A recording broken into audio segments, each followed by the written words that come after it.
Muito bem. Nós vamos reproduzir agora aqui na página Estação da Luz Espírita um programa daqueles que a gente passa uma vida toda esperando. Excepcional.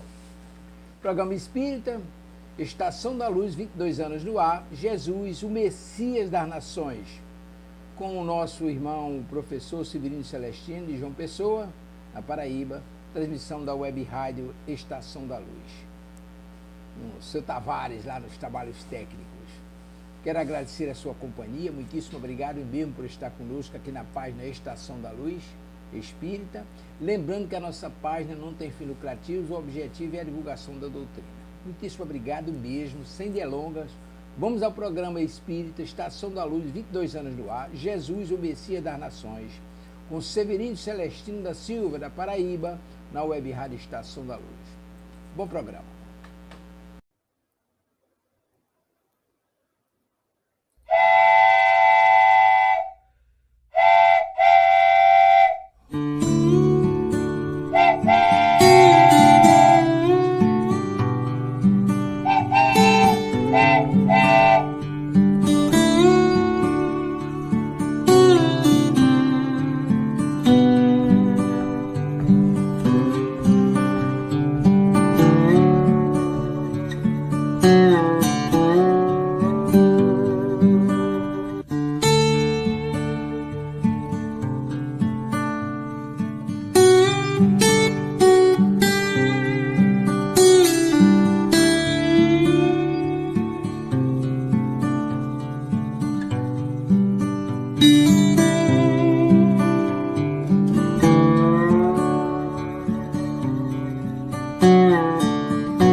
Muito boa noite, meu amigo, minha irmã, que felicidade, que coisa linda, divina e maravilhosa. Nós estamos aqui pela Web Rádio Estação da Luz, a sua rádio que emana paz aqui de Natal para todo o planeta Terra. E sendo 19 horas de Natal, é o horário do programa Estação da Luz há 22 anos no ar.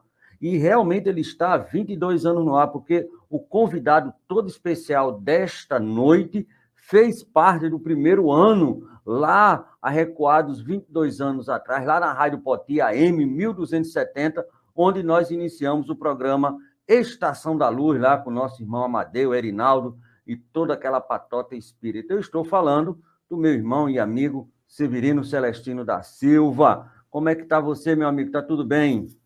Boa noite, Tavares. É um prazer, meu irmão, estar aqui com você. Boa noite, internautas. Eu tenho muito carinho por esse trabalho que a gente começou lá atrás, de Natal, como você bem disse, há 22 anos. Então, começamos no ano 2000, na virada do século, né? E aqui estamos, graças a Deus, permanecendo firme no trabalho de Jesus, sempre acreditando na esperança, na luz, na libertação e no bom senso racional, como nos ensinou Kardec. É uma alegria muito grande estar aqui com você e conversar, trocar ideias, buscar um Jesus acessível, que nos envolve no amor e que a gente se sinta envolvido e acolhido e abraçado por ele. Esse é o nosso objetivo e sei que nós, eu e você, nós comungamos com esse pensamento e com essa alegria e esperança. Obrigado pela oportunidade, meu irmão. E é um privilégio muito grande poder usufruir, deixa eu dizer assim, da sua amizade, lá naquele recuado, quando fez-se um encontro aqui entre um pastor, um espírita, né, e um padre Miguel Fernando, pastor Neemias Mariem, e você, Severino Celestino da Silva. E daquele momento diante, mudou a minha visão totalmente em relação a Jesus, ao Primeiro Testamento. Comecei a aprender que é Primeiro Testamento e não Velho, e vou espalhando isso aí para muitas coisas que você tem me ensinado durante esses 22 anos que nós temos essa amizade. E hoje a gente vai trabalhar o último livro seu, que é Jesus, o Messias das Nações, né? Isso, esse lançamento que você fez agora, trazendo aquilo que você falou, né? Um Jesus mais próximo da gente, não é isso, meu querido? Tavares, na verdade, eu sempre busquei apresentar Jesus com as raízes e as bases da doutrina espírita, porque Kardec teve esse bom senso na hora que ele procurou trazer o lado moral, religioso do espiritismo. Ele escolheu o ensino moral de Jesus, porque justifica logo na introdução da obra que é nesse campo, é no ensino moral de Jesus, que todas as crenças do planeta podem se encontrar. Kardec não, tinha uma visão muito universal da doutrina e ecumênica. Por isso que ele não disse fora do espiritismo não há salvação, mas disse fora da caridade, porque não há salvação, porque a caridade não pertence à religião. A caridade tem que emanar do ser humano. E é isso que Jesus quer de nós, porque ele prometeu em Mateus 16, 28, que cada um receberia segundo as suas obras. Ele não falou com relação às suas religiões, sua cidade, seu país, absolutamente nada com relação à filosofia, mas ao amor na prática, que é o fora da caridade não há salvação, e que um dos princípios da doutrina espírita é a caridade. Então, eu estou aqui realmente com uma obra que nós levamos uma opção de tempo, como todas, né, a executá-la, e por isso que o objetivo é exatamente mostrar um Jesus acolhedor, universal, que recebe gregos e troianos. Porque se você partir do princípio que está lá no Evangelho de Mateus, Mateus capítulo 25, versículo 31 a 46, Jesus disse que na hora que houver o julgamento final, ele vai reunir, ele com seus mensageiros, todas as nações do planeta, inclusive Israel. Então, todos vão chegar ali para prestar contas daquilo que receberam dele. Então, Jesus preparou isso com muito carinho, e uma das coisas que me chama muita atenção é Emmanuel, na obra A Caminho da Luz, quando ele diz que em todos os planetas ou mundos do sistema solar existe, determinado por Deus, uma pleiade de espíritos elevados que são responsáveis pela promoção da vida nos diversos planetas do universo. E Jesus é um desses. E Jesus declara com muita alegria, lá em João 17, quando ele termina a sua missão libertadora no nosso planeta, ele diz assim: Pai, chegou a minha hora. Honra teu filho com a honra que eu tinha quando eu me encontrava contigo antes da criação dos céus e da terra. Então, Jesus não evoluiu no planeta Terra. Jesus é anterior ao planeta Terra. Como diz no Evangelho de João, no seu prólogo, no princípio existiu o Verbo estava com Deus, o Verbo era Deus. O Verbo, especificamente, diz João no versículo 2, ele estava com Deus, mas ele não era Deus.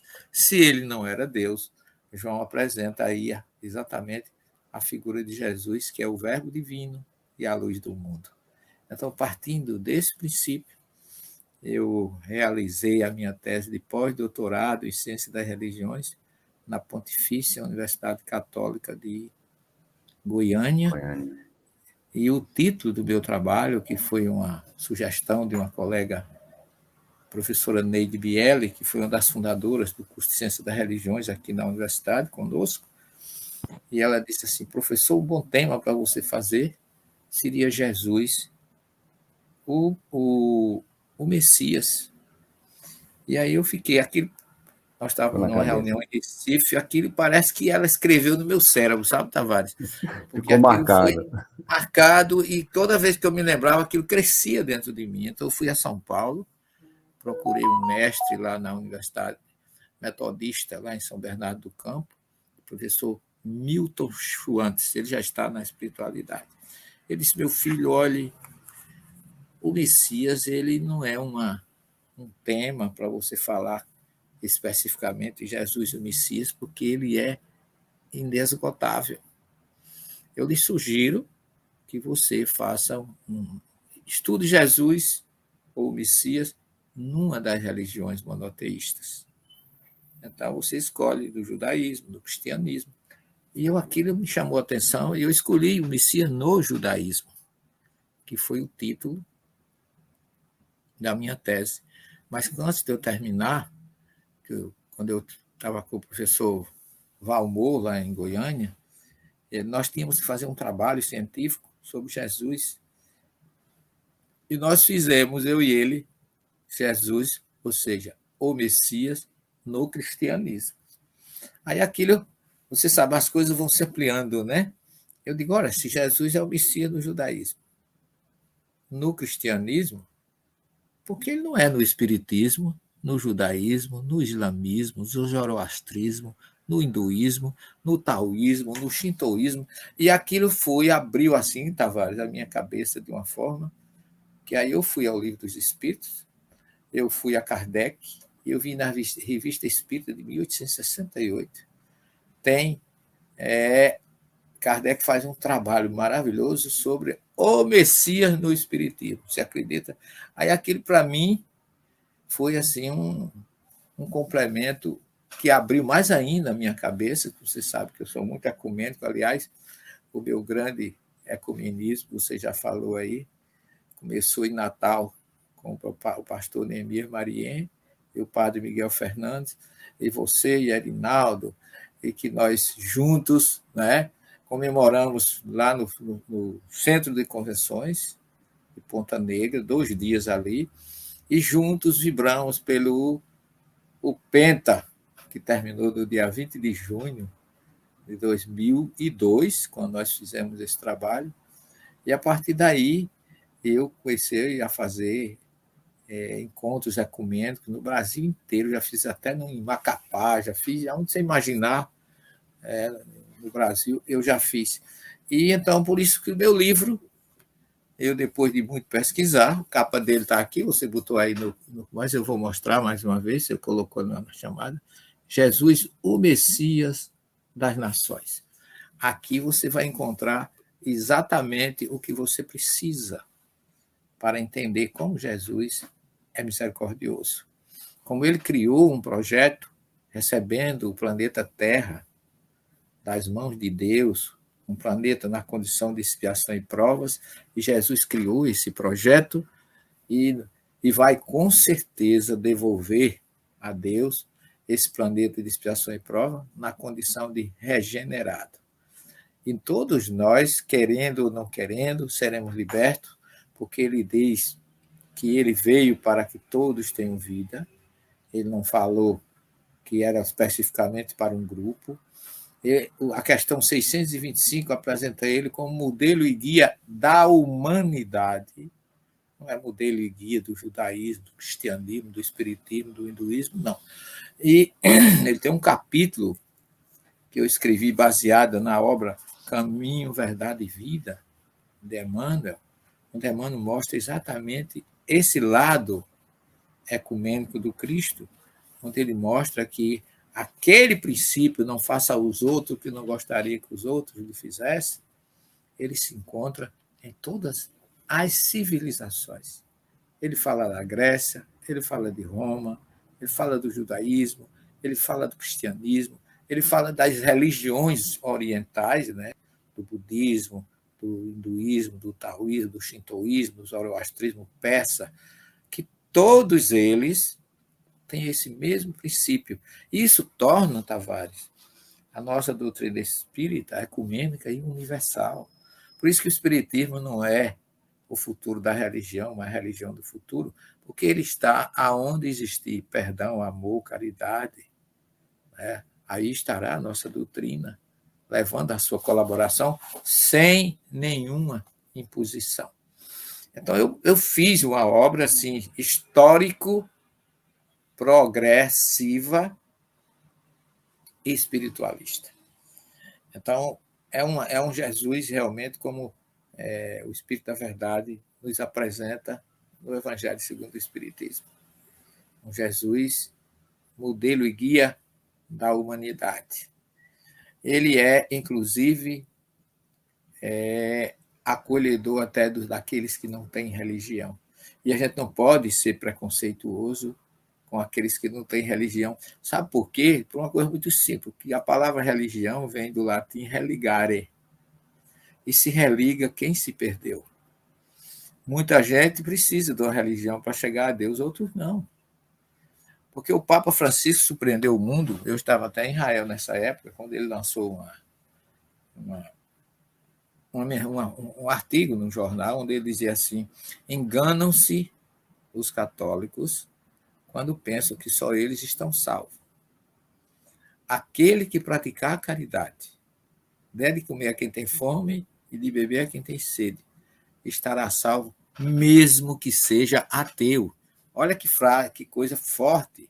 E isso foi um rebuliço no Vaticano, porque no dia seguinte, aqueles mais ortodoxos fizeram uma espécie de correção. Não foi bem isso que o Papa quis dizer.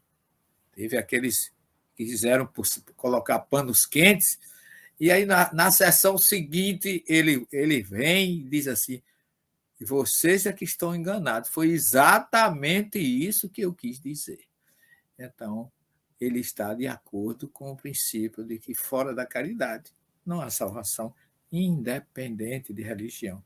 Então, eu apresento esse livro. Tem um capítulo muito científico que eu coloco, eu acho que é o capítulo número 4, quando eu falo de religião, ciência e evolução, que é onde a ciência realmente trabalha de acordo com o que diz Kardec na sua obra O Evangelho e o Espiritismo, no capítulo 1, item 8, que a ciência e a religião nunca puderam se entender, porque cada uma vê a coisa do seu modo, cada uma quer explicar a coisa da sua maneira, mas espiritismo e religião têm que caminhar lado a lado. É isso que Kardec coloca. E eu mostro aqui os estudiosos. Eu trago aqui a pesquisa de duas profissionais, uma odontóloga, minha colega de profissão, e a outra é antropóloga, chama-se doutora Anne Dabricot Malacé.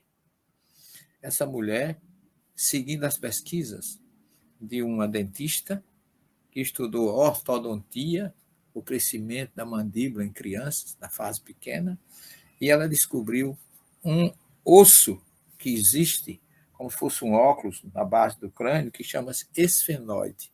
Veja que curiosidade quando a gente relembra o que Kardec diz, ciência e espiritismo. Ela diz que o pilar central de toda a evolução humana é a cabeça, é o cérebro. E que o esfenoide é a chave, esse osso que eu estou falando. A forma desse osso evoluiu antropologicamente durante milhões de anos.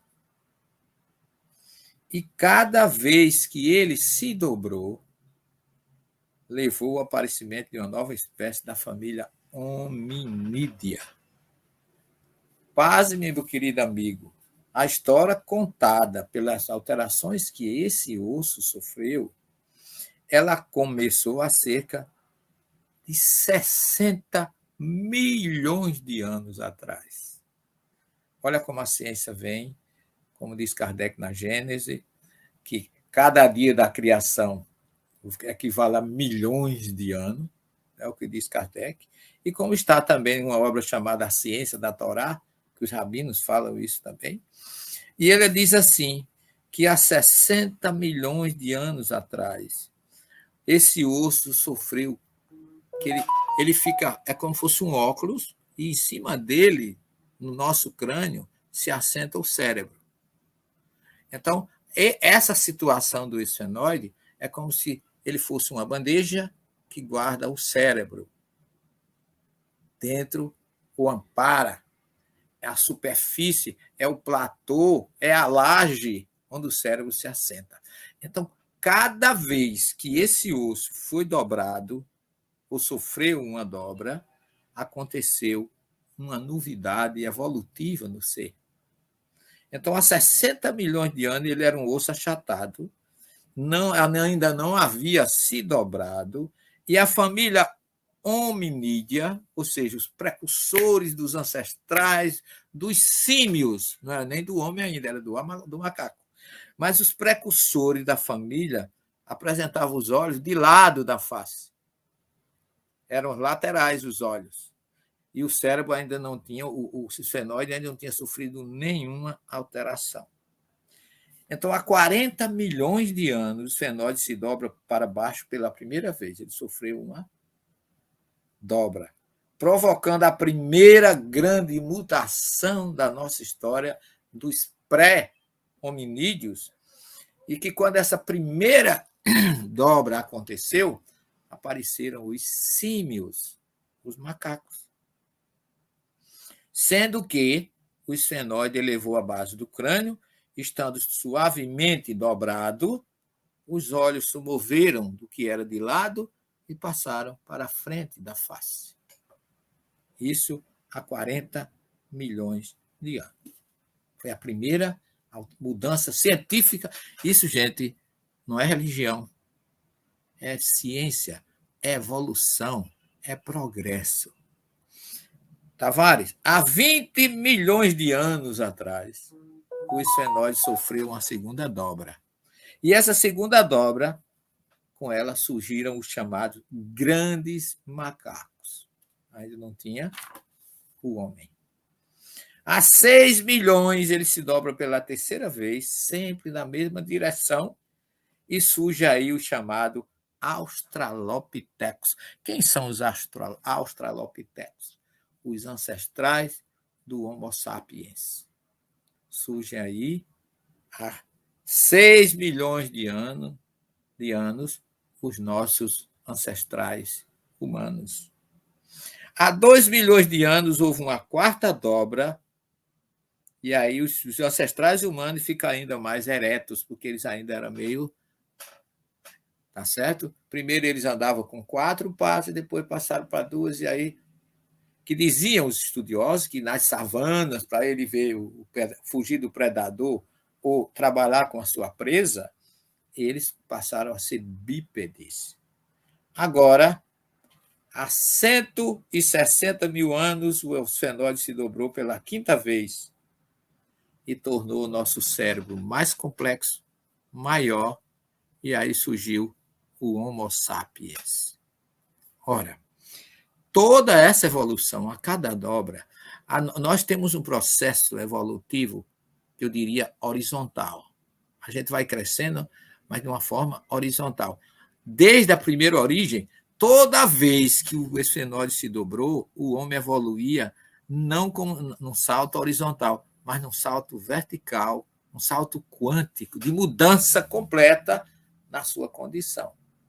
Cada dobra que sofreu, houve uma mudança, uma elevação. E aí, a pesquisa da Ana, da Bricot Malacê, diz o seguinte: o homem parece evoluir simultaneamente nas diversas partes do mundo, o que está acontecendo, e os fósseis confirmam tal fato. O que é que ela quer dizer com isso? Que cada mudança, alguém mexeu nesse osso. E eles não mudaram por causa do clima. Veja que coisa interessante, porque alguém pode dizer a mudança foi as geleiras, foi o calor do deserto da África. Não. Quando esse osso sofria uma dobra, o homem se modificava em qualquer parte do planeta que ele estivesse, com temperatura, com savana, com baixio, nada. Nada interferiu. A pergunta que eu sei, quando eu terminei de ler esse artigo, eu fico bastante consciente e feliz de que a verdade não pode ser unilateral nem parcial, porque a ciência vem mostrar que por trás dessas dobras do osso esfenoide tinha alguém que ia lá e dava uma... Como a gente dá corda no relógio e aperta a cordinha para ele ter mais extensão, ele realizar a caixinha de música que a gente quer, a pergunta é: quem deu essas dobras? Quem executou essas dobras? Que não respeitou genética, não respeitou temperatura, não se interferiu com era glacial, não houve nada que mudasse. Um saíram mais escuro, outro com os olhinhos mais espuxados, feito o japonês, mas todos, em qualquer parte do planeta, em qualquer etnia, sofreram a influência. Isso é a ciência mostrando a lei do progresso, que a doutrina espírita já nos mostra. A evolução é um dos capítulos do Evangelho segundo o Espiritismo, a lei do progresso, que nós evoluímos, gostemos ou não gostemos. Um rei, lá na Idade Média, não tomava um banho de chuveiro que a gente toma hoje em qualquer humilde casa do planeta. Era um trabalho para um rei tomar um banho, tem que estar numa lata lá de cima. Hoje não, a gente abre uma torneira, um chuveirinho ali, uma ducha Corona, sem nenhuma propaganda, e a gente toma um banho de rei, melhor do que rei. Isso é progresso. Porque, paralelamente, meu filho, eu mostro nessa obra que Jesus foi acompanhando essa evolução e fazendo com que o homem fosse desperto a crescer, a progredir, a evoluir, porque os primeiros seres, desde o Australopiteco até o Homo sapiens, eles viviam da caça e da pesca. Eles ainda não conheciam o fogo, eles aí começaram a habitar em caverna, se protegendo dos predadores. Eles tinham 42 dentes, porque eles usavam mais a arcada dentária. A alimentação era mais sólida, eles comiam mais raízes. Eles não cozinhavam, eles não conheciam o ralo, eles não conheciam a pedra de mó. Então, eles tinham uma estrutura compatível com a sua situação. E esse povo primitivo, eles começaram, quando chega nesse ponto de Australopiteco, chamada civilizações primitivas, Jesus fez uma coisa, Tavares, colocou em todas essas civilizações aquele elemento que todos nós já possuímos, independente de cor, raça, sexo, idade ou região onde estejamos, que é a faculdade mediúnica. As primeiras civilizações do planeta já tinham aqueles homens que tinham sabedoria e tinham condições de se comunicar com espíritos em outras esferas, e eram considerados sacerdotes, e eles mandavam até nos chefes guerreiros e políticos da sua clã ou da sua civilização, porque eles tinham uma sabedoria a mais, eles tinham um sexto sentido, eles tinham uma antena. Esses homens foram crescendo. Jesus recebe, por misericórdia, no nosso planeta, os exilados de Capela, que vieram não trazer moral, mas trouxeram cultura, trouxeram a lavoura, a agricultura, a civilização.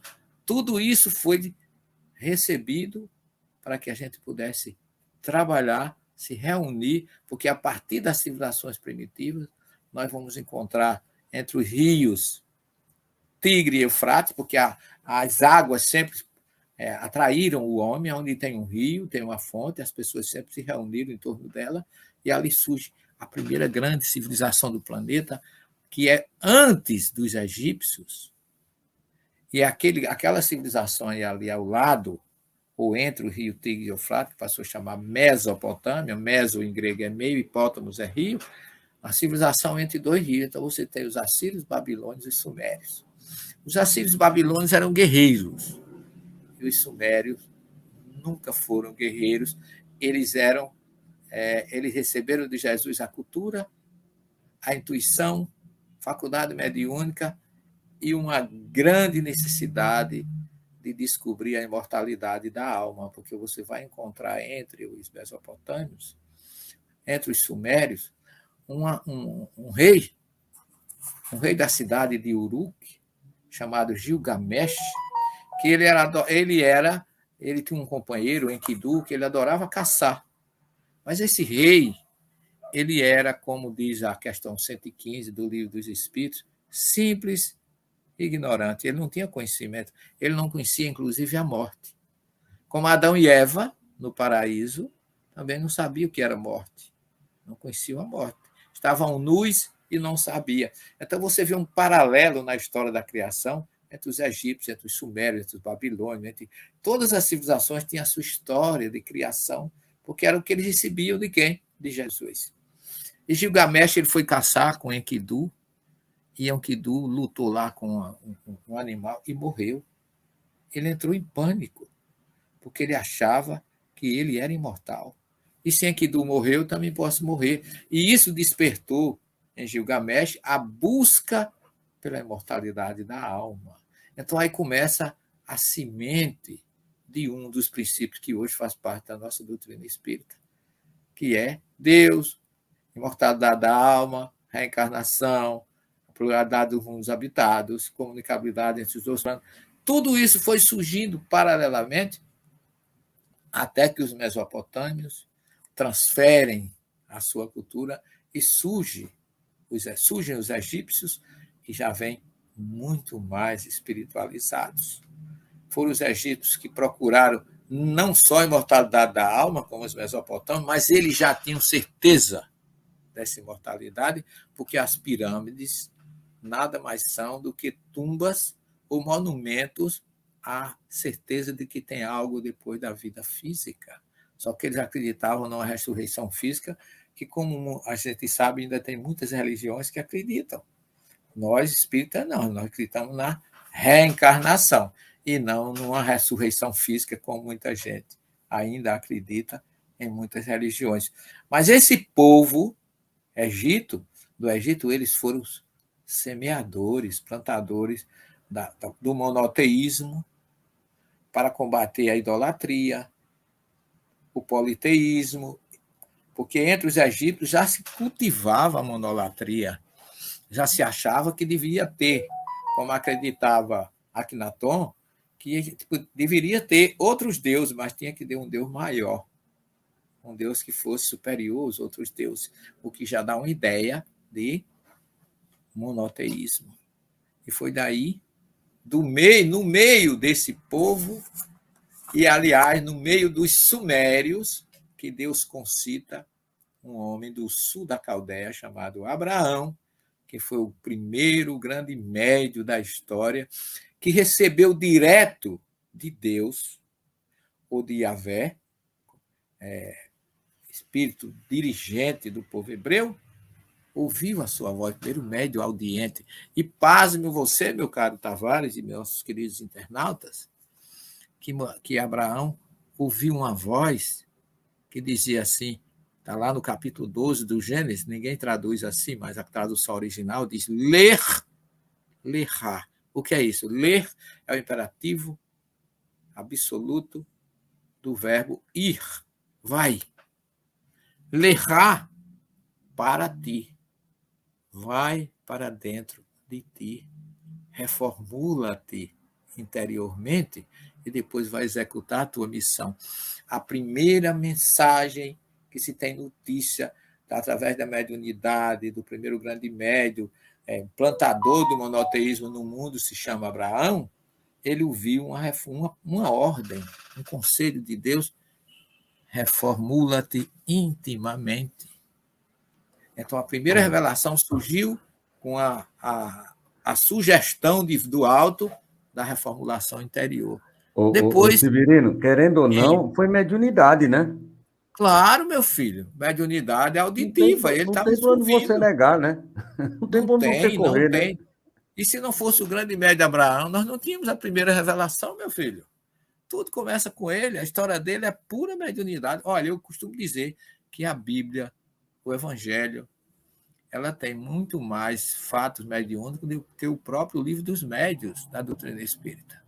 Porque Kardec codificou ou trouxe aqueles fatos mais palpáveis. E a Bíblia não, ela tem praticamente todas as páginas.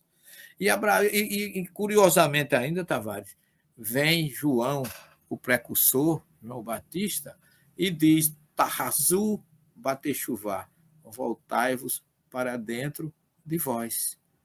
Então, que o reino dos céus está próximo. O João Batista vem com a mesma mensagem de Abraão, de reforma interior.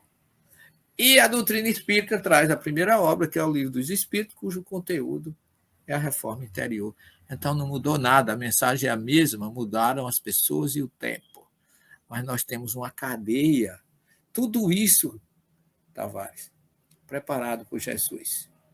Então, eu mostro em todas as páginas dessa obra que ela é uma obra substanciosa, ela tem 362 páginas. É um livro realmente completo para você pesquisar. Aqui você tem praticamente a história da criação do planeta, aqui você tem a mediunidade que originou o planeta, e aqui você tem, inclusive, os últimos capítulos desse livro, que são os capítulos de números 41, é desde o 40, deixa eu ver, acho que 39, o Messias do Espiritismo. Então, do 39 até o último capítulo, que é o capítulo 44, são 6 capítulos, você tem as explicações, as mensagens dos espíritos que Kardec tem na obra de 1868, o Messias do Espiritismo. E ele dá um complemento muito interessante, porque ele disse que todos os enviados de Jesus foram Messias, porque a palavra Messias é ungido para um trabalho espiritual. Então, os espíritos que sintonizam com Jesus, por isso que Jesus diz, eu e o Pai somos um, porque é aquele que João diz, estava com Deus, né? Ele estava com Deus, ele era a luz, ele veio como luz para combater as trevas, mas as trevas não o compreenderam. Então, por isso que houve um homem enviado por Deus, cujo nome era João, que não era a luz, mas veio para dar testemunho da luz, que é o próprio Jesus, como está lá no primeiro capítulo do Gênesis, faça-se a luz para combater as trevas. Essa luz, como diz Roberto Carlos, é claro que é Jesus. E Emmanuel diz em A Caminho da Luz que Jesus é a luz do princípio e em suas mãos divinas repousa o destino da humanidade. Então, aqui eu tive a preocupação de alertar não só os espíritas, que eu sei que é a doutrina que mais me tolera, eu costumo dizer que é a única doutrina que eu posso militar nela sem ser molestado, porque ela é ciência, e a ciência, a doutrina não contesta. Eu nunca poderia ser católico, continuar católico, porque eu já seria excomungado há muito tempo, herético. Protestante, alguns já dizem até que eu sou primo de Satanás, graças a Deus que esse ser não existe, então eu também não me preocupo muito com isso. Mas no Espiritismo eu me encontro porque eu tenho a receptividade daqueles que gostam da pesquisa, da ciência. E como diz Kardec, o Espiritismo não impõe, ele expõe. E ele é a chave através da qual tudo se explica de modo fácil. Mas, Severino, você falou em ser católico, mas um dia você encontrou um padre que tinha sido... E você já era espírita, e ele perguntou o que você era. Isso, foi um frade. Conta essa história aí, porque é muito interessante. Eu neófito na doutrina, eu encontrei, e eu estava ainda muito inseguro, eu estava com muitos problemas obsessivos. Hoje eu tenho menos, mas naquela época eu tinha muito mais, a gente nunca deixa de ter, né? E eu tinha deixado o seminário, eu estava inseguro, muito inseguro, e eu acho que eu não tinha 2 anos de doutrina espírita. Aí eu vim aqui no centro de João Pessoa, passeando, eu ia buscar minha esposa no trabalho, e aí naquele momento eu encontro um frade com uma criança, no centro de João Pessoa, na cidade. Ele parou, eu olhei para ele, quando eu vi naquela época, que eu estava recém-saído do catolicismo e começando no espiritismo, eu estava muito inseguro. Então, quando eu vi aquele padre, eu até olhei para ele e disse, boa tarde, padre, o senhor está bem? Ele disse, tudo bem, meu filho. E você? Aí eu digo, eu estou bem. Mas me diga uma coisa, você é cristão, católico, apostólico, romano? Parece que aquele padre veio para me dar uma lição, porque... Aí olhou para mim e disse, sim, eu disse a ele, E você, o que é cristão, católico, apostólico, romano, eu disse assim, eu sou ex-seminarista, porque eu tinha deixado o seminário e tudo, era para poder ver se por ali a gente encerrava a conversa e não entrava na questão religiosa. Ele disse, mas você muito bem, ex-seminarista, mas você continua fiel à Igreja Católica, Apostólica, Romana. Eu disse, Frei, eu agora sou ex... Aí eu sou ex... Eu queria dizer espírita, né? Mas parece que a coisa engasgava e não saía a palavra. Aí eu acabei dizendo, eu sou ex-seminarista. Ele disse, sim, você já me disse, mas eu quero saber se você continua fiel às fileiras da Igreja Católica. E parecia, quando ele dizia aquilo, eu tinha a impressão que eu digo, pronto, ele vai me esculachar aqui se eu disser que sou espírita. Mas eu arrisquei com muita força e bem baixinho. Eu disse assim, eu sou espírita. Quase não saiu. Ele disse, como? Aí eu digo, espírita. Aí ele disse, não me diga. Eu quase que disse assim, me perdoe, mas eu sou espírita. Eu falei quase com a voz de que ele estava pedindo desculpa a ele por ser espírita. Tão inseguro eu me encontrava. Aí ele disse assim, meu filho, que maravilha. Olha, eu vou lhe dizer uma coisa. Eu tenho uma creche aqui perto de Mamanguape. Toda a ajuda que eu recebo é dos nossos irmãos espíritas. E o Natal está chegando, diga aos seus irmãos que minhas crianças estão precisando de escova, sabonete. Aí eu cresci, digo a você. Ele disse assim, olha, você está num belo caminho. Deus lhe abençoe. São os representantes do espiritismo os mais caridosos que eu conheço. Olha, eu saí com vergonha de mim mesmo, porque eu digo, meu Deus, eu tive tanto receio de me declarar espírita, e esse frade enalteceu tanto. Eu acho que aquele frade foi a semente do ecumenismo que Deus plantou em mim naquela tarde, aqui na rua de João Pessoa. E a partir daí eu digo, nunca mais eu vou esconder, pelo contrário, eu agora faço. Eu não preciso mais esconder, porque todo mundo, graças a Deus, já sabe que aonde eu boto meu rosto para falar é em nome do Evangelho de Jesus e da nossa querida doutrina espírita, que tem todas as suas raízes no ensino moral de Jesus que está no Evangelho. Severino, o livro você falou que tem 42 capítulos, né? E os últimos... 44. 44. Os últimos 6 é justamente sobre um artigo de Kardec com o Jesus do Espiritismo. Você falou de algo interessante com relação à odontóloga e à pesquisa que ela fez. E o que tem mais assim do livro que você possa trazer para a gente, para aguçar a vontade? E falar em aguçar, aqui eu já tenho uma pergunta, vem de Salvador. Onde comprar o livro e se tem na versão virtual? Alba Anunciada de Ribeira, Salvador. Onde comprar esse livro? Ainda não temos. A gente não tem a versão ainda virtual, não. Mas se você quiser, você entra no site da nossa editora, que é a Editora Ideia, www.ideiaeditora.com.br. Ideia com 2 Is. I no começo, porque tem uma ideia em São Paulo, não tem o segundo I. É Ideia. Tem os 2 Is, www.ideiaeditora.com.br. Você vai entrar em contato com a editora e ele deixa o livro na sua casa e o nosso editor não está cobrando nem taxa de correio. Ele deixa pelo valor da obra, ele manda deixar na sua casa. Então, não há problema, temos obras suficientes, é só mandar buscar na nossa... Eu até pediria aí a Tavares para editar esse site, www.ideiaeditora.com.br.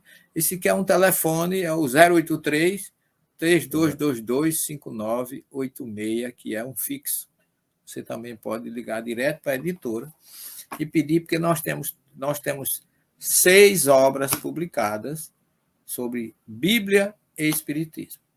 Então, inclusive, a primeira obra, ela está... Isso. Esse número a primeira aí, né? obra, a primeira obra, ela já está com a 13ª edição, mais de 70 mil exemplares. E um detalhe que eu faço questão de deixar registrado. Tudo que nós obtemos com a venda dessas obras para as nossas obras sociais.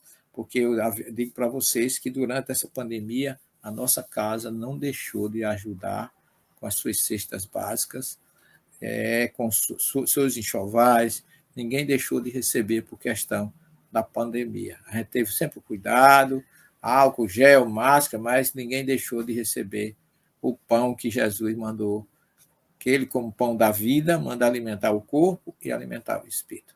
Então, essa é ideiaeditora.com.br, é só botar www.ideiaeditora.com.br, você vai fazer, encomendar a obra que você quiser. E parece que o nosso editor ele tem mais uma promoção, se você compra mais outras obras, ele faz um desconto. Ele está fazendo lá umas promoções por conta dele, porque ele também é espírita, é da nossa casa, por isso que eu sempre editei as nossas obras por ele. Porque, além de ser daqui, é meu colega de universidade também, e é também espírita e frequenta a nossa casa, é o Magno Nicolau.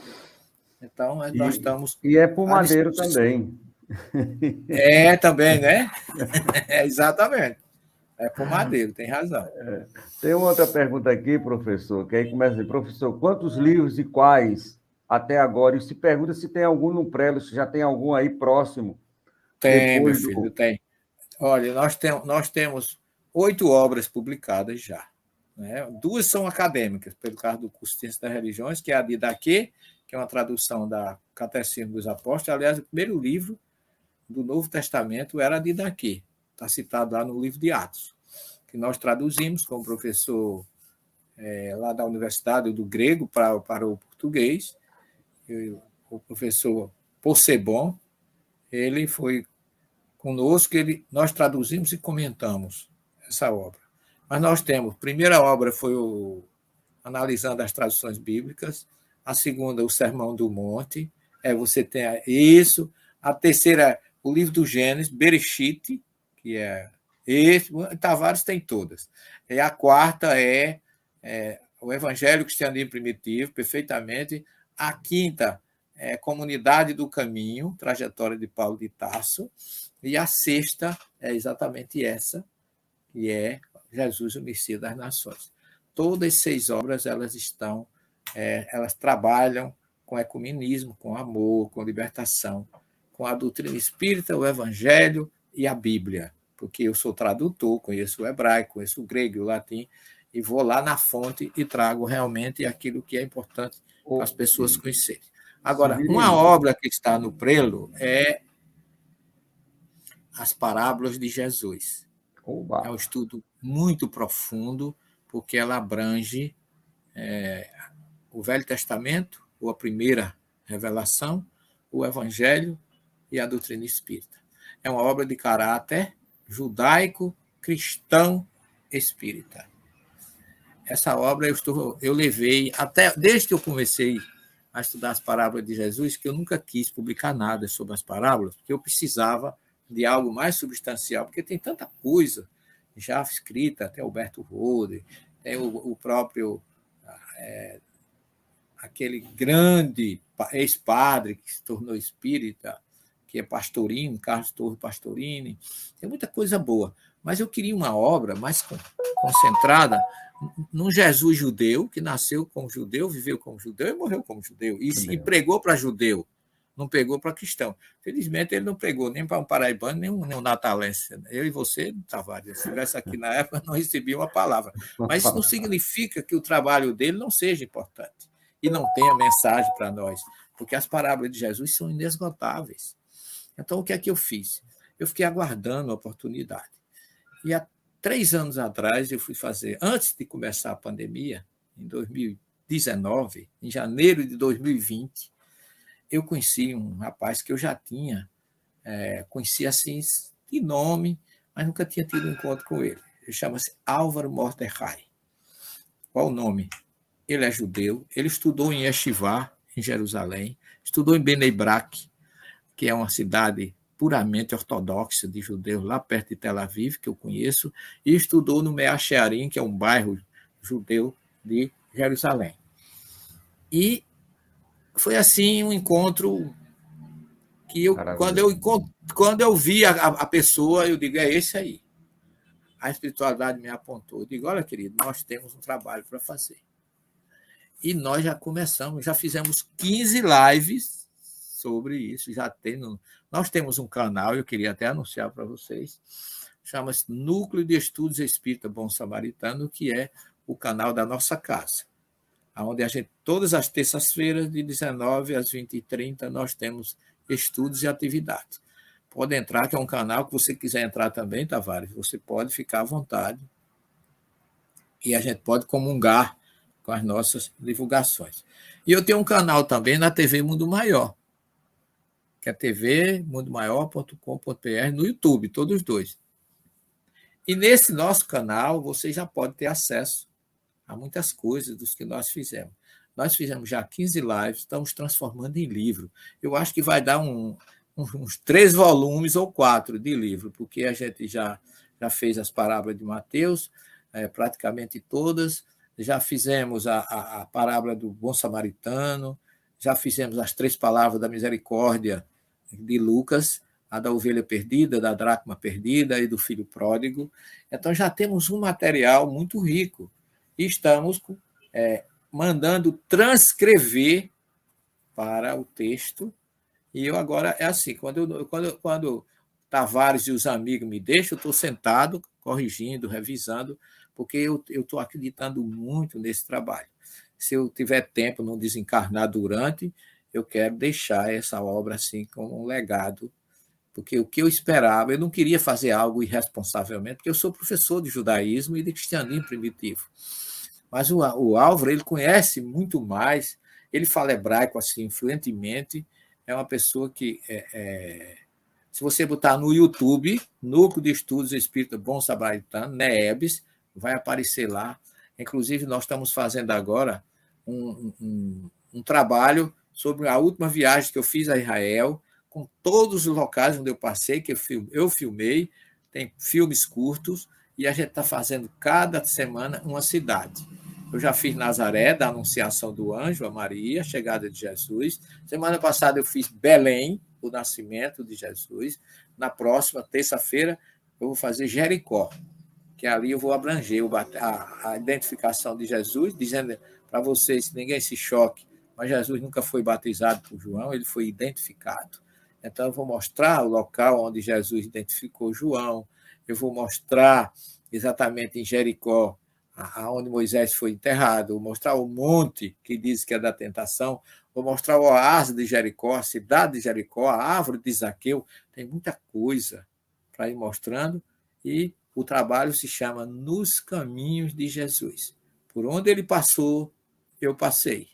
E vou passar tudo isso para vocês semanalmente, até esgotar toda, como quem não tiver condições de trabalho, por tempo, por questão financeira de ir a Israel, pode nos acompanhar nessa viagem que vocês não irão se arrepender. Anuncia aí, Núcleo de Estudos Espíritas Bom Samaritano. Colocou esse nome aí, pronto. Esse nome aí, Tavares, colocou no YouTube, você vai cair no nosso... Na hora, como diz o outro, né? Mas, professor, eu quero aqui trazer agora alguns companheiros, inclusive, vamos começar pelo princípio, a Rosali, né, que é lá do Rio de Janeiro, a Áurea, a Hilda, que é da Alemanha. Só quero lembrar que são 5 horas de diferença, viu? Em relação aqui. Então, a Hilda está aí firme e forte. A Elisa... Ela está 10 para 1 da manhã, né? Justamente eu tenho uma grande amiga.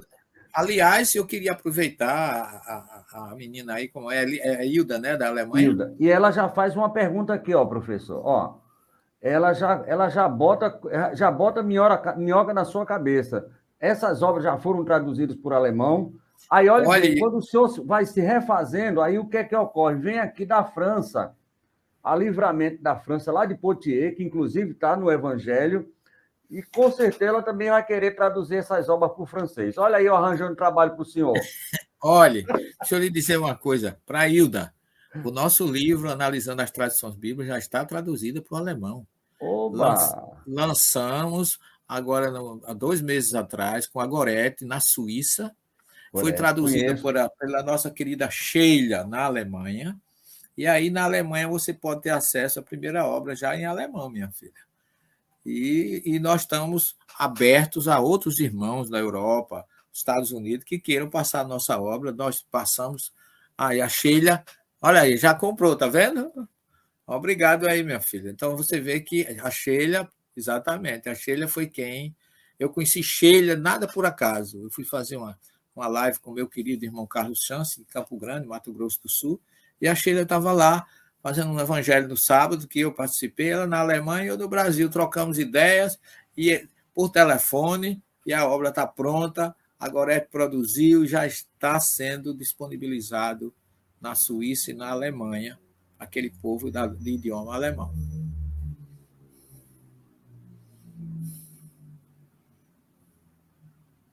Meu som. Deixa eu só trazer para cá onde é que estão as perguntas, Jesus.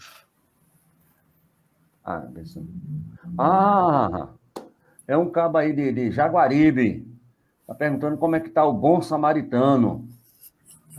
Mário está muito bem, meu irmão. Nós Mário temos Ribeiro. agora Mário Ribeiro. Nós estamos com reuniões híbridas. Então, na terça-feira, você pode assistir ao vivo na nossa casa ou em casa o canal. Porque o Espiritismo, depois dessa pandemia, descobriu, graças a Deus fechou uma porta, mas abriu inúmeras janelas de a gente estar aqui. Eu estou sentado no meu gabinete e meu querido Tavares está em Natal, sem deslocamento, cada um na sua casa, e a gente falando de Jesus e ainda emitindo isso para outras pessoas, Alemanha, Suíça, Europa, Estados Unidos. Eu viajava para o exterior e a gente ficava, às vezes, 4, 5 horas numa conexão dessa no aeroporto, e para fazer imigração e check-in, não sei o quê. E agora a gente entra, vai e volta, sem problema nenhum. Eu já fiz lá para Irlanda, Suíça, Alemanha, Itália, Atlântida nos Estados Unidos, Canadá, Japão, quer dizer, sem sair da minha casa. O que mostra que o Espiritismo está proporcionando àqueles que não conheciam a doutrina a conhecê-lo dentro de casa mesmo. Eu já tenho tido muito feedback, Tavares, de pessoas dizendo assim: eu não sabia que o Espiritismo tinha tanto interesse pelo Evangelho, por Jesus, que os espíritas tinham essa sede, como nós temos, de um reencontro com Jesus. E isso é para quebrar tabus, preconceitos que as pessoas... Quem não conhece o Espiritismo é que o detrata ou divulga ele de uma forma errada, porque quem conhece a Bíblia e o Espiritismo nunca vai dizer que a Bíblia condena o Espiritismo. Quem diz que a Bíblia condena o Espiritismo é porque nem conhece a Bíblia nem o Espiritismo. Ô, professor, deixa eu lhe fazer uma pergunta de foro íntima. Para que eu possa entender o Espiritismo, compreender e vivenciar, eu teria que passar pelo Segundo Testamento, que é compreender e vivenciar o Evangelho de Jesus. E para vivenciar o Evangelho de Jesus, eu teria que compreender e entender o Primeiro Testamento, o que está na Torá, o que está na chamada Bíblia Sagrada na sua primeira parte. São como um prédio que você vai alicerçando e vai fazendo aí os blocos até chegar à cobertura. Seria mais ou menos por aí, ou tem alguma coisa diferente? Não, você fez até Tavares, você fez uma metáfora muito racional. É exatamente isso. Olha, tem no primeiro capítulo do Evangelho segundo o Espiritismo, Jesus fala de Moisés, de Jesus e depois do Espiritismo. Quando ele classifica, quando ele mostra cada um, porque o Kardec foi tão prudente que ele começa o primeiro capítulo do Evangelho segundo o Espiritismo é não vir destruir a lei. É um capítulo que Jesus usa em Mateus 5,17. Não penseis que eu vim destruir a Torá nem os profetas. Então, quando ele termina a mensagem do Espírito Mardoqueu, ou Mordecai, ele diz assim: Moisés iniciou a obra, Jesus continuou e o Espiritismo arrematará.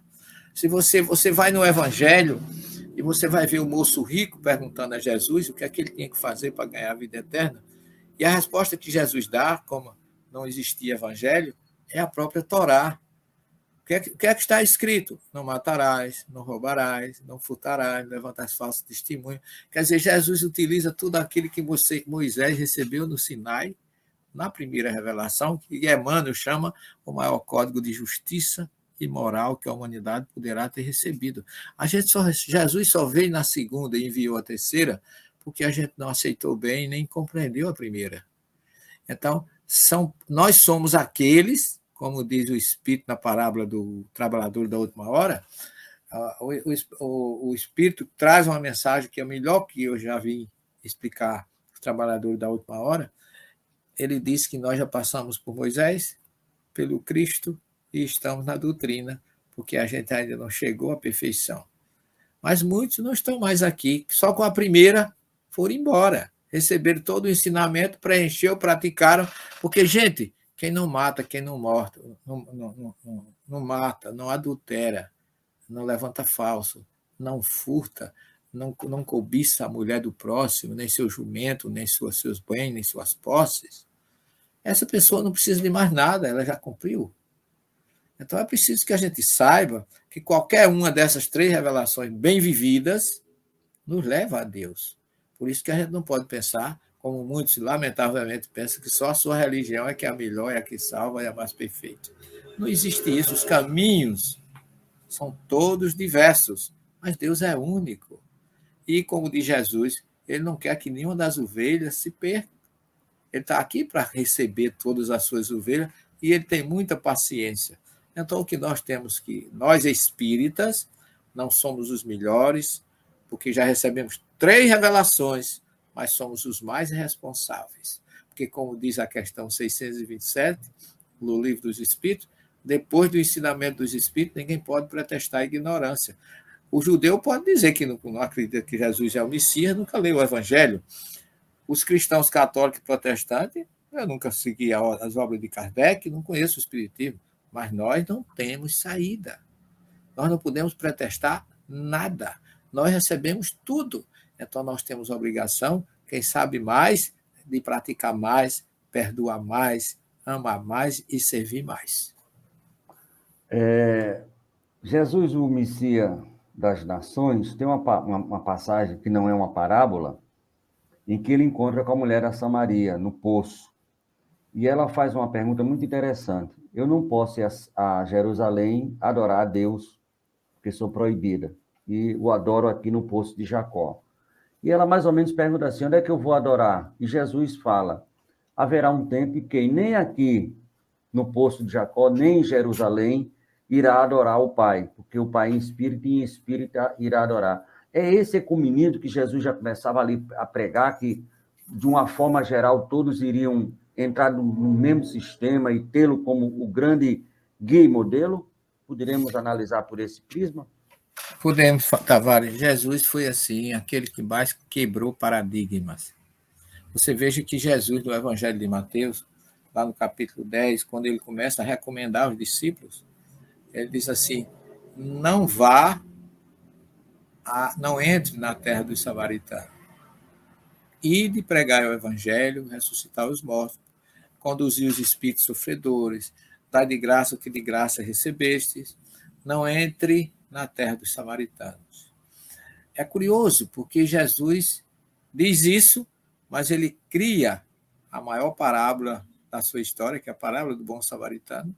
Ele cura 10 leprosos na Samaria, e ele visita uma mulher mundana, porque tinha tido 5 maridos, na Samaria.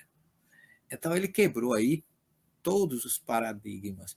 Mas eu acho esse diálogo de Jesus com a samaritana uma coisa riquíssima. Tavares, já estive na Samaria umas 5 vezes. Já estive no poço de Jacó 2 vezes. Já estive com os representantes da Samaria. Olha, eu me emocionei muito com o desabafo deles, porque eles ainda hoje sofrem discriminação. Acredita numa coisa dessa? Eu diria assim, 2000 anos depois de Jesus, e aquela mulher que encontrou Jesus no poço de Jacó, aquela mulher era uma mulher muito evoluída espiritualmente. Era uma mulher que participava do drama do preconceito.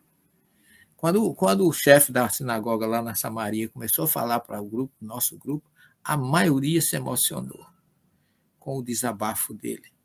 que eles estão se extinguindo, que quando o jovem cresce, quer ir embora, eles não têm o respeito. Eles ainda hoje adoram a Deus no Monte Gerizim, onde eles vivem. Eles não vão a Jerusalém, porque desde a época dos assírios e Babilônia, da invasão da Samaria pelos assírios e de Jerusalém pelos babilônios, o que houve quando, no retorno do cativeiro da Babilônia, os samaritanos quiseram se reunir com os judeus e eles não permitiram.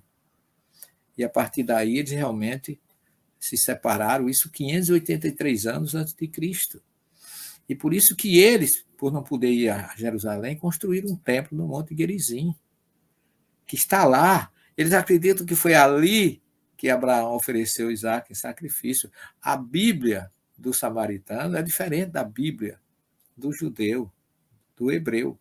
Então, quando Jesus chega, eles se vestem diferentes.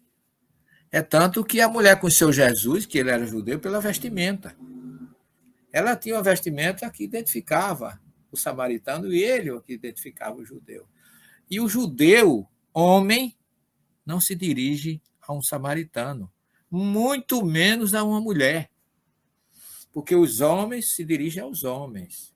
A mulher, o homem não se dirige a ela, nem aperta a mão, não é como aqui no Oriente, porque eles não sabem, no conceito da Torá, se aquela mulher está ou não no seu ciclo menstrual, porque se ela estiver no ciclo menstrual, ela vai contaminar aquele que tocar nela. Isso é bíblico. Isso está em voga ainda hoje. Severino, então, deixa eu só fazer um adendo aí. Então, eu tenho um amigo aqui, judeu, que eu levei lá no centro para falar sobre o judaísmo. E a coisa que eu mais recomendei à nossa atual esposa, Dona Elizabeth, não aperte a mão, porque ele não vai apertar. A primeira coisa que ela fez foi... Exato. Aí me expliquei porque você me explicou. Exato, é muita gafe, né? Que muitas vezes a gente comete pelo desconhecimento. Mas Jesus, gente, quando Jesus vem, os discípulos que vinham na frente foram reclamar a Jesus, não nessa mesma ocasião, mas em outra, que os samaritanos tinham recebido eles mal. Eles recebiam mal quem saía da Galileia, ia para a Judéia, não passava na Samaria, descia pelo Vale do Jordão, chegava em Jericó, subia para Jerusalém, para não passar na Samaria. Mas Jesus passou mesmo no meio, ele não fez arrodeio, não foi para o vale, né, aonde ali está o poço de Jacó. E vem essa mulher da Samaria, a mulher, eu vou dizer, a mulher mundana, tinha tido 5 maridos, mas uma mulher muito inteligente. Ela conhecia todo o problema. Porque quando Jesus disse assim, mulher, dá-me de beber, era em torno de 11 horas, eu já bebi água desse poço de Jacó, já tive a felicidade, como bebi do poço de Paulo lá em Tarso. Quando ela se aproxima do poço, ele pede, mulher, dá-me de beber. E ela olha para ele e se assusta. Senhor, tu és judeu, eu sou samaritana, como é que tu estás me pedindo água? Os nossos irmãos samaritanos não falam com os judeus, vocês não falam. Quer dizer, ela conhecia toda a problemática daquele momento, numa história de, naquele tempo, quase 1000 anos antes, já tinha surgido essa diferença de Reino do Norte e Reino do Sul. Os 2 filhos de Salomão dividiram, Roboão e Jeroboão. Então ficaram as 10 tribos do norte e as 2 tribos do sul. Então houve uma divisão social, política e religiosa. Então eles se separaram mesmo. Quando os judeus não aceitaram os samaritanos, bem, já que a gente não vai lá, vamos orar a Deus aqui, no Monte Gerizim. Façamos um templo aqui na Samaria. E assim foi. Então, quando a mulher diz aquilo, Jesus nem responde a observação que ela faz, diz, mulher, se tu soubesse quem te pede água, quem beber da água que você me der vai sentir sede, mas quem beber da água que eu lhe der, jamais sentirá sede, porque eu sou água viva. O que é a água viva? A água morta é aquela que a gente precisa de um caneco e uma corda para ir lá embaixo no poço e buscar. A água viva não, a água viva é a água da fonte, ela vem ao nosso encontro. Jesus estava indo ao encontro dela como a água viva, a água da fonte. Aí ela diz assim, vai, mulher, chama o teu marido e vem. Aí ele disse, Senhor, eu não tenho marido. Respondeste bem, porque tu já tivesse 5 e agora tu não tens nenhum. Mas, Senhor, como é que você sabe disso? Por acaso tu me conheces? Eu sou o Messias. E aí é que ele diz, mulher, chegará o tempo. Porque ela tinha, olha como ela é fantástica, ela diz assim, nosso pai Jacó construiu esse poço. Por que nosso pai Jacó? Porque Jacó foi quem originou as 12 tribos de Israel, inclusive as tribos da Samaria, inclusive o samaritano. Eles têm o mesmo tronco, Abraão, Isaac e Jacó. Nosso pai. O judeu diz nosso pai, o samaritano também diz, porque eles também são hebreus. As tribos, as três nações do tempo de Jesus, Samaria, Galiléia e Judeu, ou seja, Galileu, samaritano e judeu, são todos hebreus. Têm o mesmo tronco. Todos são descendentes de Abraão, de Isaac e de Jacó. É nosso pai Jacó construiu esse poço. Mulher, chegará o dia em que esse Deus não será mais adorado aqui no Monte Gerizim. Ele está apontando para o monte, porque lá o poço de Jacó fica exatamente no centro. Fica o Monte Ebal de um lado, o Monte Gerizim do outro, e o Vale de Siquém, ou Sicar, que hoje é Nábulos, em árabe, fica no meio, entre os dois montes. E Jesus está ali com aquela mulher e diz, chegará o tempo que Deus não vai ser adorado aqui no Monte Gerizim, nem em Jerusalém, no Monte Moriá, ou Monte Sião, mas em espírito e verdade. Eu acho esse encontro fantástico. É um Jesus que mostra que realmente ele é o Messias das nações. Ele não veio para grego, troiano, absolutamente. Ele veio para todos. Como ele disse que todas as nações do planeta, no juízo final, estariam juntos e julgados por aquilo, pela colheita da semente que plantaram em suas vidas. Amigo Severino, no planeta Terra, hoje, nós temos cerca de 8 bilhões de seres encarnados. Disso eu não tenho a menor sombra de dúvida, não por acreditar, mas por entender e compreender que Jesus é tudo isso e muito mais do que a gente nem pensa e nem imagina o que é. Se souber quem é o menino de Dona Maria, a gente vai ficar mais deslumbrado ainda, mas tudo bem. Por enquanto já nos baixa, já nos deixa de muita emoção. Mas desses 8 bilhões encarnados, a China não sabe quem é Jesus, o Japão não sabe quem é Jesus, os judeus não sabem quem é Jesus, aí você vai botando aí mais ou menos mais da metade da população do mundo. Talvez seja por isso que ele disse assim, que a seara era grande e os ceareiros eram pouco, mas eu vou rogar ao meu pai que mande mais uns Severinos, uns Erinaldos, uns Carlos Eduardo, um Elisa, esse pessoal todo aí, para ver se consegue divulgar o evangelho por todo o planeta Terra. Falta ainda muito trabalho? Falta muito trabalho, mas as ações falam muitas vezes mais do que as palavras ou a filosofia, Tavares. Aonde existem pessoas, e existem muitas, não aparece na mídia porque o povo só divulga as tragédias. Parece que não dá ibope divulgar a fraternidade, a solidariedade e o amor. Né? Só dá se for coisas tenebrosas, né? Guerras, desastres, terremotos, maremotos, isso dá ibope.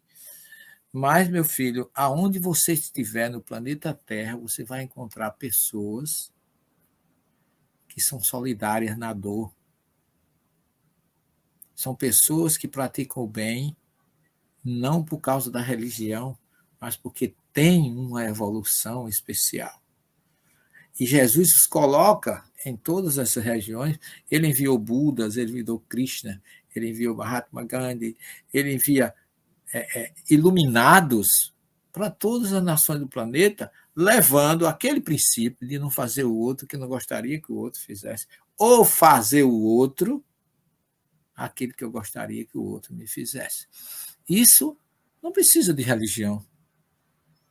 Isso é um sentimento que Cada um traz de acordo com a sua evolução, porque a questão 780 do Livro dos Espíritos, ela diz assim, que pergunta Kardec, é necessário que as pessoas, para evoluir seu senso moral, evolua o senso intelectual.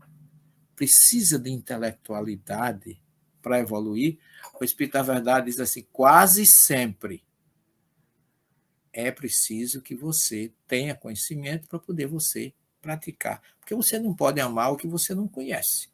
Mas como nós somos espíritos, a pergunta sempre que eu acho é essa.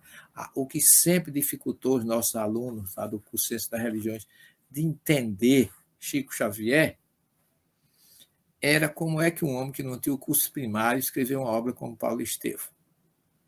Pastores vieram me perguntar isso. E eu digo assim, meu filho, falta uma coisa para você entender isso.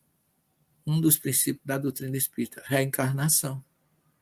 Chico evoluiu em outras encarnações, agora ele não veio, não precisou mais de intelectualidade, ele agora veio para a lição de casa, para a prática.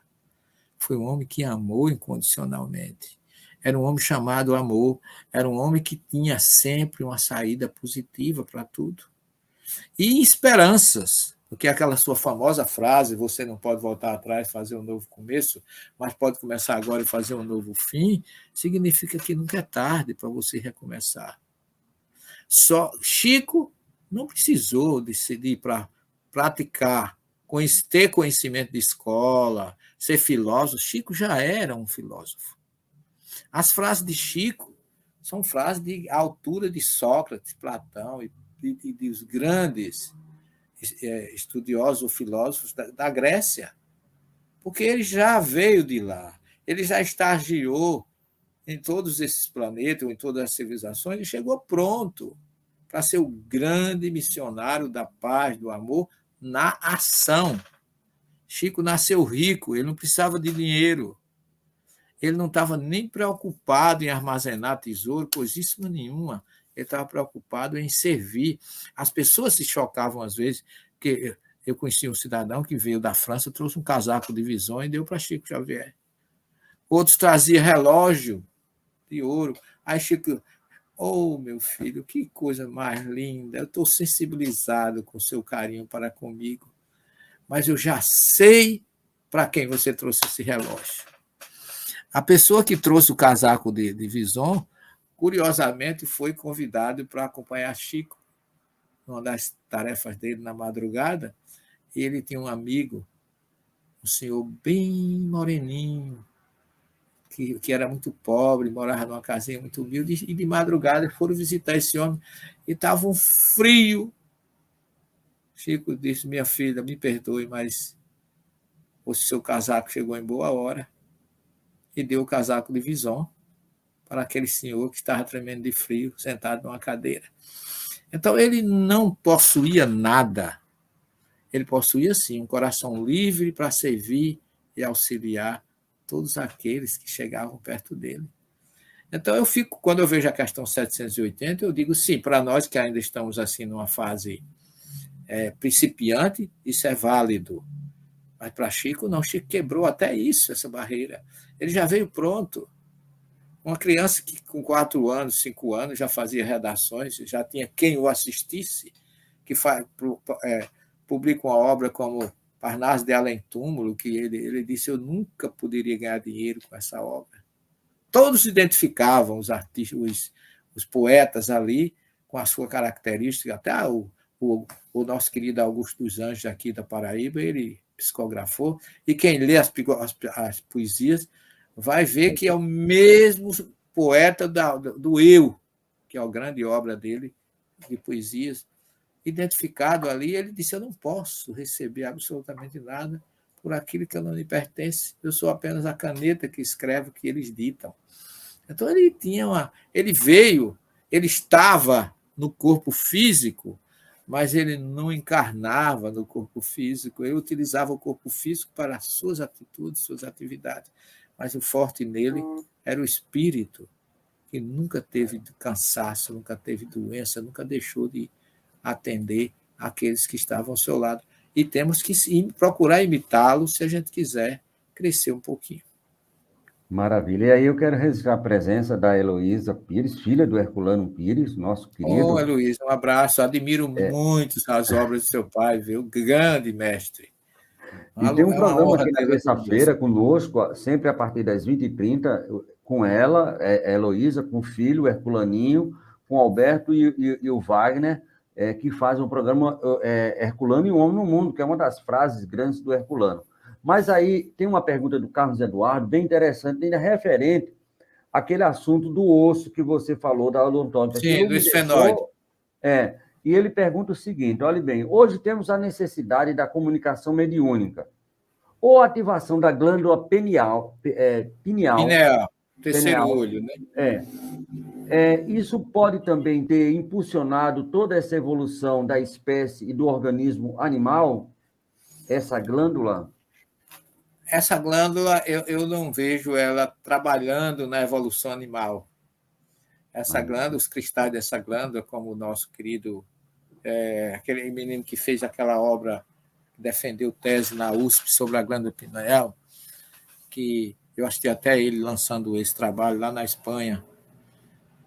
Essa glândula ela tem cristais especiais que todo mundo achava que a glândula pineal, depois que atingisse uma certa fase da vida, ela atrofiaria e não serviria mais para nada. Para Pelo nada. contrário, os seus cristais são verdadeiras parabólicas com relação à transmissão do mundo É a espiritual para o mundo captação. material, né? Nós temos nessa glândula, como inclusive tem um capítulo na obra Missionário da Luz, se eu não me engano, de André Luiz, que fala exatamente sobre a pineal. Eu fiquei encantado, eu acho que foi dali que o nosso querido irmão, perdão, agora não sei se você se lembra, Tavares, sabe quem é aquele menino de São Paulo que fez um trabalho sobre a glândula pineal? Vê se tu acha aí no YouTube, que eu não gosto Vou de não ver. deixar de ele lançou, ele fez uma tese sobre a glândula pineal, eu assisti inclusive na Espanha o trabalho dele sobre essa glândula, e agora estou esquecido o nome dele. A gente vai ficando um pouquinho mais, com mais janeiro, né? E acaba perdendo às Eu estou vezes, fazendo uma pesquisa aqui para ver. a glândula pineal e a mediunidade. Aqui só fala de Chico. Mas é o trabalho dele que ele defendeu sobre a glândula pineal na USP. Sérgio Felipe chegou. É o Sérgio Felipe. Por sinal, o trabalho dele foi defendeu tese, ninguém teve cientificamente condições de contra-argumentar ou se opor aos achados, porque ele fez um trabalho muito perfeito, científico, com pesquisas lógicas e racionais, e o Sérgio deixou esse legado muito interessante, provando exatamente o que André Luiz, porque André Luiz é o maior médico, né, desencarnado que nós temos, e ele tem ajudado bastante. A obra Evolução em Dois Mundos e outras obras do André Luiz hoje estão sendo estudadas pelos grandes neurologistas, o Décio Langlo, lá de Campo Grande, que é um grande estudioso da Associação de Medicina e Espiritismo, fala muito dos trabalhos dele. O nosso querido Beto, aqui em Campina Grande, doutor, é amigo nosso também aqui na Paraíba, tem muitos trabalhos espirituais dentro da Associação de Medicina e Espiritismo sobre os trabalhos de André Luiz. Então eu acho que nós temos assim muito suporte para dizer que a glândula pineal é a grande promotora disso, e não o esfenóide. O esfenóide foi com relação, segundo o trabalho da nossa Anne da Bricot Malacei, foi exatamente aquela que trouxe a antropologia evolutiva do homem, mostrando a ciência e a ação de Deus, que eu acho no caso de Jesus, na evolução do homem. E a glândula pineal facilita, ou seja, são as parabólicas entre o que o médio precisa do mundo material e o mundo espiritual. Mas muito boa pergunta. Maravilha. Estamos aí já no finalzinho e eu queria aproveitar esse ensejo para a gente falar mais um pouquinho do livro. Então, é pela editora Ideia, né? Isso aí de João Pessoa. Uma Né? pessoa.